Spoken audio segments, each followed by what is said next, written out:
সাভারে বিজ্ঞান মনস্ক সমাজ সংগঠনে শিক্ষার্থীদের গুরুত্বপূর্ণ ভূমিকা রাখতে তৃতীয় গণিত ও বিজ্ঞান অলিম্পিয়াড সাভার সায়েন্স সোসাইটি পুরস্কার বিতরণী অনুষ্ঠিত হয়েছে।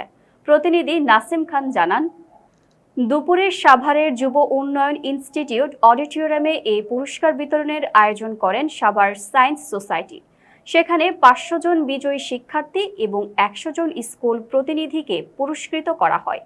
উল্লেখ্য, গত 27 সেপ্টেম্বর সাভার মডেল কলেজে তৃতীয় গণিত ও বিজ্ঞান অলিম্পিয়াড এর লিখিত পরীক্ষা অনুষ্ঠিত হয়।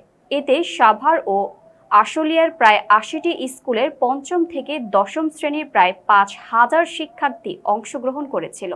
সাভারের সকল মেধাবী শিক্ষার্থীরা ও অভিন্ন প্ল্যাটফর্মে নিয়ে আসা যোগের চাহিদা অনুযায়ী শিক্ষার্থীদের তৈরি করা হয় এবং উচ্চ শিক্ষার প্রতি আগ্রহী করার লক্ষ্যে 2023 সাল থেকে কার্যক্রম শুরু করে সাভার সায়েন্স সোসাইটি।